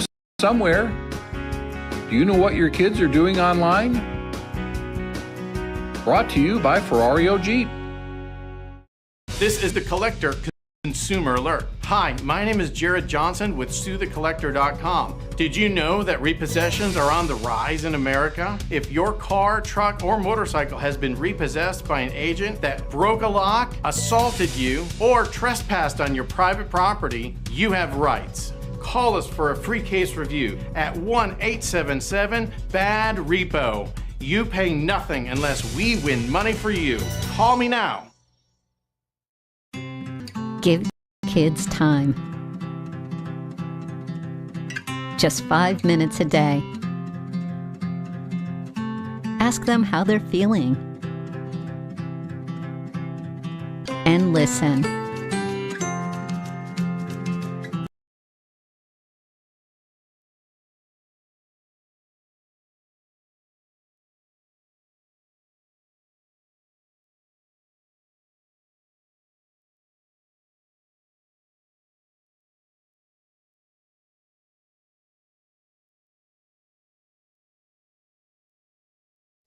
We are back. The Frankly Speaking Roof Cam brought to you by Boss Security in Horseheads. Contact them today for all your business and home security needs. Joining us in the Hesselson studio, Assemblyman Joe Sempolinsky.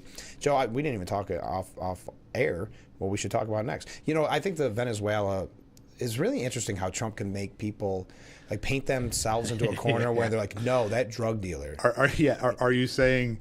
talking about how the Democratic Party is lined up in support of narco-terrorists. Yes. I mean, feel however you feel about blowing somebody up in international waters. Yeah.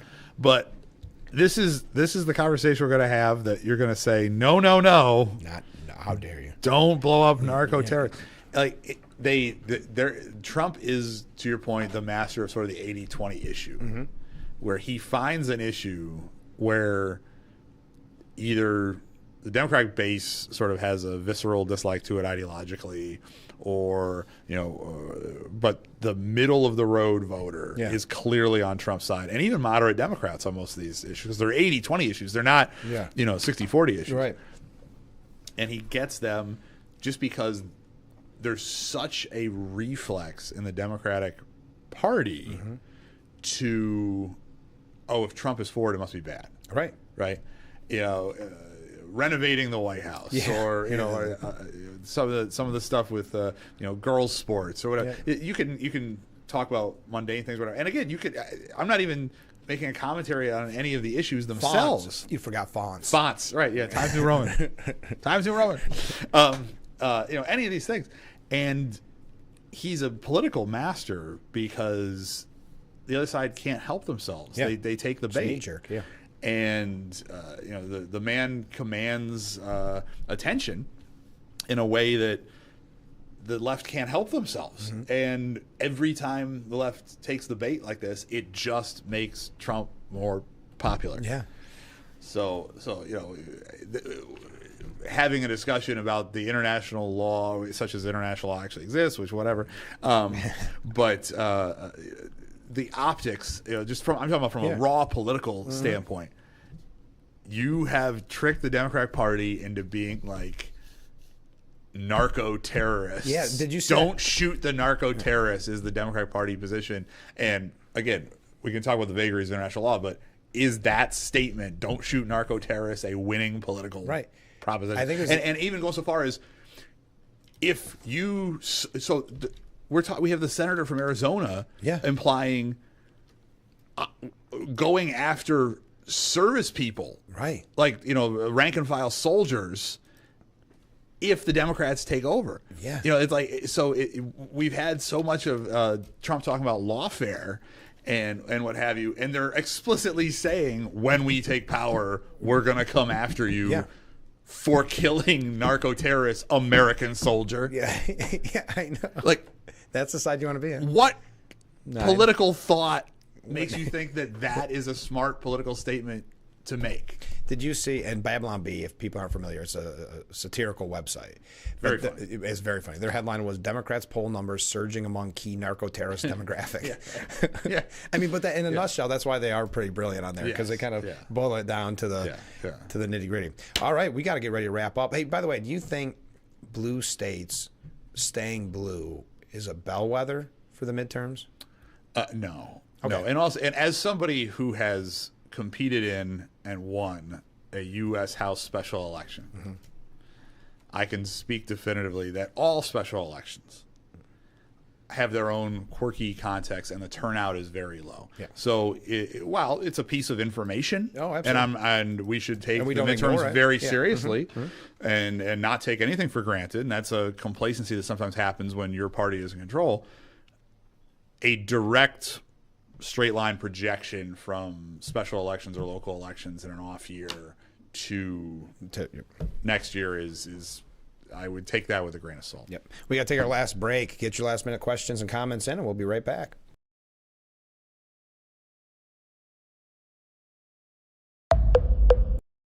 You lather, rinse, moisturize, repeat, and repeat. But it never feels like enough. It's not your products. It's your water. Hard water leaves a mineral residue that clogs pores and dries out hair. Culligan water softeners remove damaging minerals, revitalizing brittle hair and dry skin. Upgrade your shower and skincare routine with Culligan, water you love. It's great to catch up, Jamie. How's business? Good. Are you up to speed with the new beneficial ownership reporting requirements? Sort of. What's it about?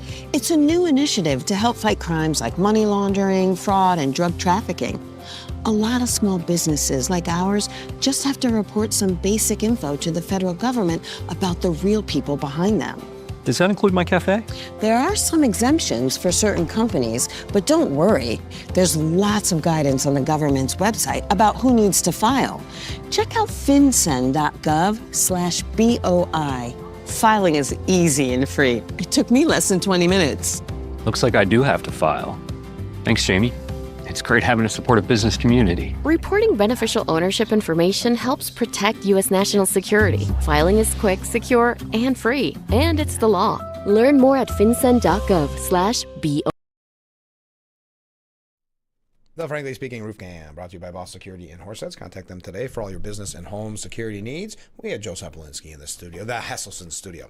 So we're going to get ready to wrap up today's edition. It's hard to believe that went very quickly. We covered a lot. So when you look forward to next year, 2026, because this is the last time we'll speak in this year. And Merry Christmas, Happy New Year. Merry Christmas. But what are you looking forward to next year? I mean, other than the Bills winning the Super Bowl. Okay. Yeah, we'll start with that early in the year. Once Josh Allen takes us to the promised land, we'll have some political stuff. I think it probably happens after that. So obviously, we talked about the governor's race. That's huge. We're going to have attorney general. We're going to have controller. So it's going to be a big statewide year. I was just on the phone last night with Michael Henry, our candidate for attorney general. Great guy. I talk to him a couple, 2, 3, 4 times a week. Locally, like I said, we got a great team, and I'm excited about running with my teammates again. Tom O'Mara, Phil Palmisano, Nick Langworthy, Chris Friend, Andrew Bailey. So keeping that team reelected and in office will be good. At the county level, Stu Ben, we got a coroner race. Oh, okay. It seems like we always have a coroner race. race. There's 4 coroners. Almost every year there's a coroner race. So there isn't a ton at the county level, but we are part of a much bigger whole in a governor year, which is the statewide ticket. So I think the statewide race is gonna dominate. I think all of our local state legislators and congressional. Claudia Tenney also has a part of the media market. We just put out an endorsement for her. I saw that. County chairman. She's fantastic. So I think everybody at the locally, federal, and state legislative level will do very well, and will be very focused on Governor Elise Stefanik being elected. And I know that a lot of people want to get involved, and what a perfect time to get involved with the Republican Party if they want to, because you know it. Once Christmas is over, New Year's over, it's petition season. Oh, the petitions are so early now. We used to do them in June, and every year at this point, you're like, oh, we are starting. I'm sure they you're start making in calls. February. Yeah, I was gonna they say. start in February, and I've already. I had an election commissioner. The election commissioner of Cattaraugus County, she texted me, is like already about getting my physical petition done up, and I'm like, I don't even want to think about that right now. But that is the perfect time to get involved because we always need people to do petitions. Countywide officials need 1,000 signatures. It's an enormous amount. Many hands make light work. So, email me, joe.semplinsky@gmail.com if you want to get involved. And I've had people do that where they just reach out, they email me, they Facebook message me, and we get them involved. And we're always looking for new blood on the Republican committee. And if any of those people that I mentioned, statewide or locally, is somebody that really gets you excited, whether it's Elise or anybody else on the team, this is the perfect time to get involved because you can be part of saving the state of New York. Yeah, and the thing is, if you're thinking about running, where it's just not anything really local to run for, it's not fair to the candidate. You have to decide in February. It is early. February for a November race. For a November race. That's what's so. So you got to the petitions start in February. They are filed in early April, and then the election's not until November, barring a primary.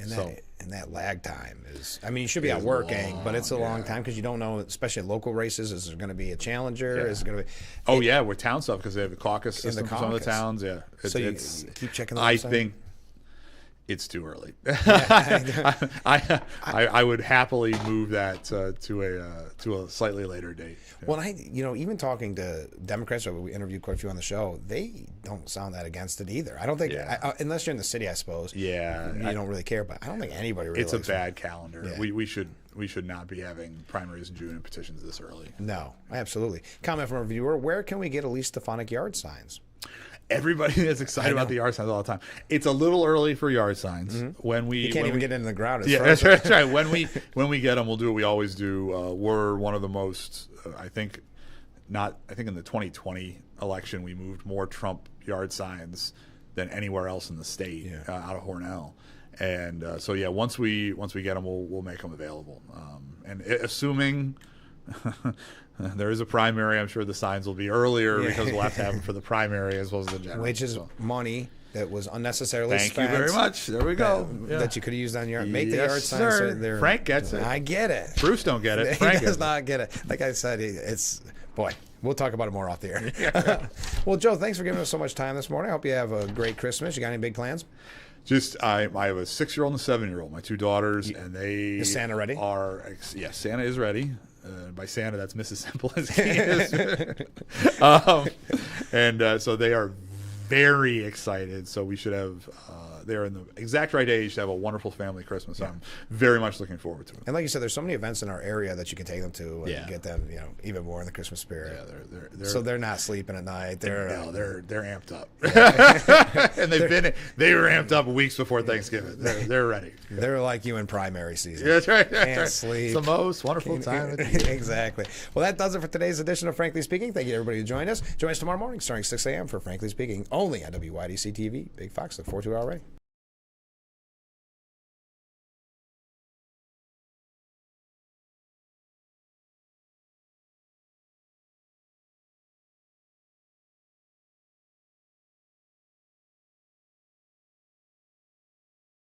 Your tap water is delicious. I know, right? It's this Culligan Smart drinking water system. What do you think is going on in there?